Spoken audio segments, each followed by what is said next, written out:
Hey everyone, JCS StarCraft here, bringing you Game 3 of the finals for the Go4SC number 35 Weekly Cup between Naama and Mana. Yes, that is right. It is two players who have very similar names and a mix of letters that they all draw from each other. So Naama going to be spawning as the red Terran in the bottom left-hand corner, and Mana going to be spawning as the blue Protoss in the upper right-hand corner. Mana did lose the last game. The series is tied 1-1, so I think Mana with the map selection and opted for Blistering Sands, so a smaller map than Lost Temple and a shorter rush distance as well. Should be interesting to see what he can pull out on this map. Naama with a great last game as well, really secured his economic advantage early on and held on to that for the rest of the game so that he could just really out-macro his opponent. So first scout now going out for Mana, and nothing crazy going on, so doesn't look like there's going to be any sort of crazy proxy. You don't really see that on the on a very high level. A very risky move, of course. Maybe once in a while that will come out, and sometimes it's exciting to watch, other times might completely backfire. But it looks like both players going to be going with a pretty standard opening. Naama has been opting for trying to get that fast expand down after the factory. So really trying to get his economy up and going.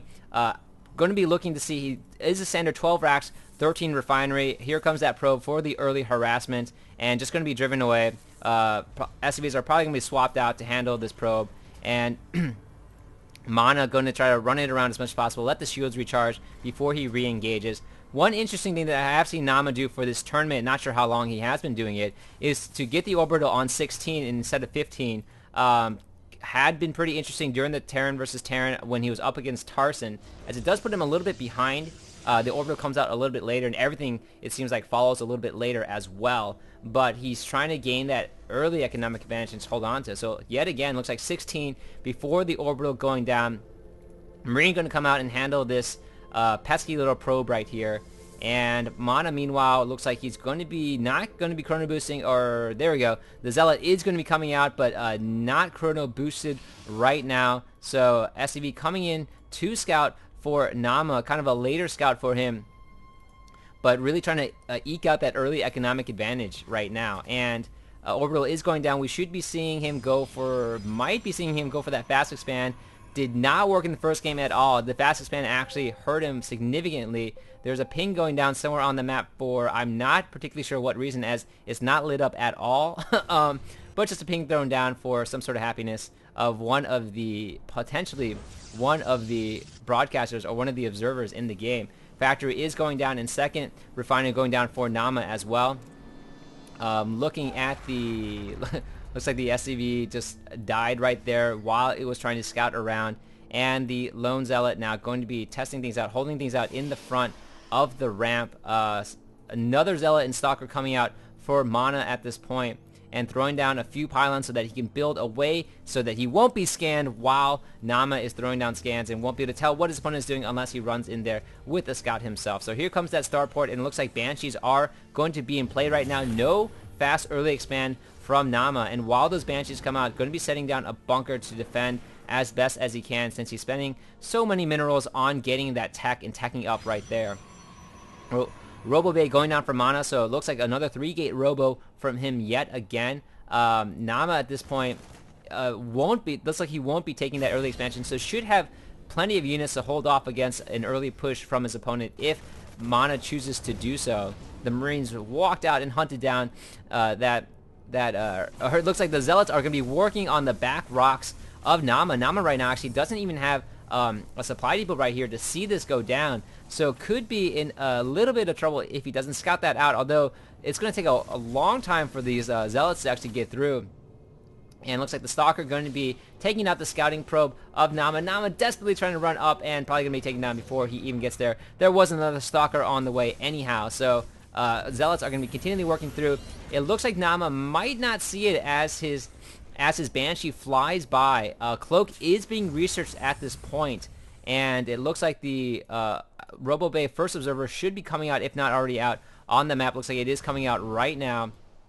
Mana is still going to be very active and scouting with the probe as well. Just wants to see if the fast expansion is down. And here comes that bunker from Naama at this point, and just realizes that his rocks have been worked on this entire time. They are about to collapse. So this Banshee now is going to play a very critical role in trying to keep things alive here, while leaving the Destructible Rocks down to just 8 hit points. So kind of changing his mind, deciding to go for the expansion as he saw that the expansion wasn't set for Naama. So a little bit of an interesting change of play from Mana at that point. Really just let the rocks up there and maybe coming out to defend for whatever reason it was. The Observer wasn't in the base, so I'm not entirely sure why he left that there. Maybe just wanted to cripple the rock so that he could punch in a little bit later. And now the Observer is going to be moving across the base. Does see that the Banshee is probably going to do some harassing pretty soon around his base as well. Here comes the Banshee for Naama, and Naama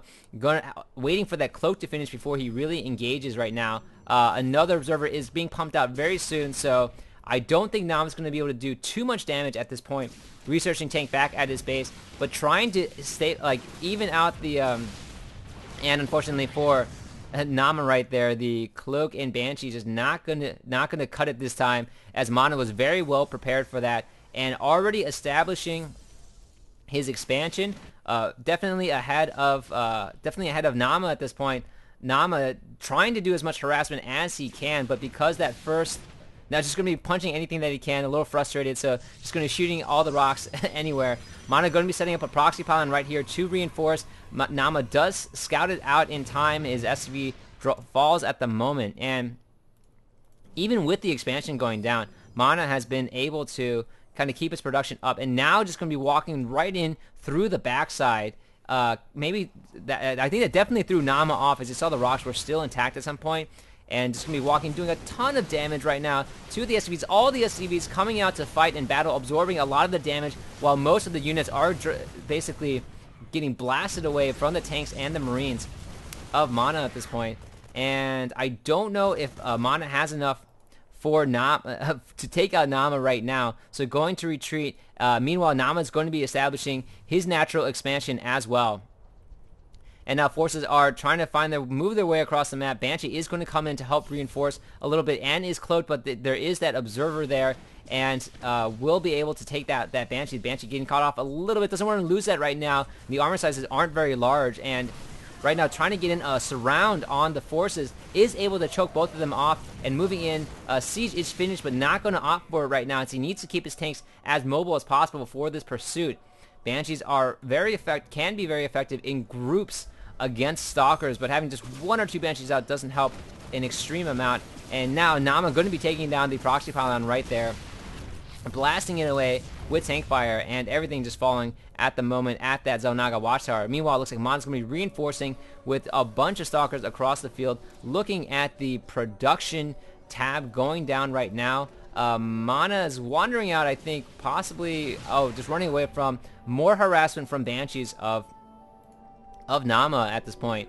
And so both players are just back and forth a little bit. Nothing really, no major battle going down, as Mana did try to retreat when he felt that he wasn't able to really target it and go in, but now retaliating right away with an army of Stalkers coming in here. Blink isn't researched right now, but I think that because of the Observers at the base, he feels like he can take it. A bunch of SCVs are coming off, and the Observer is allowing Mana to see the high ground. So right now, Mana able to take out all the tanks, but at what cost? All these Stalkers are actually a little bit trapped in, or I think they're just trying to work on killing the SCVs. Looking at the it looks like Naama is still with the Banshees, just still trying to do as much harassment as possible. Both players constantly taking each other out, so that the harvester count is actually decently even. 31 over 27 at this point. This Banshee is probably going to bite it. No, able to run into the base. Hopefully he can take out a few more. Does have 4 kills on it as well. So major harassment going on both sides. Both sides pressuring each other as much as possible at this point. And with the mules, Naama is slightly ahead in his economy, but still behind in the army count. And very interesting play from both players. Neither can really kind of relax for a second or just kind of bulk up in the army, as there's constant harassment going down. Mana is just streaming out across the field whenever he feels like he has a sufficient number of Stalkers, and not allowing Naama to mass up at this point. Has these Observers back at the base, and while I have seen Naama normally very proactive about taking out any Observers that he has, I think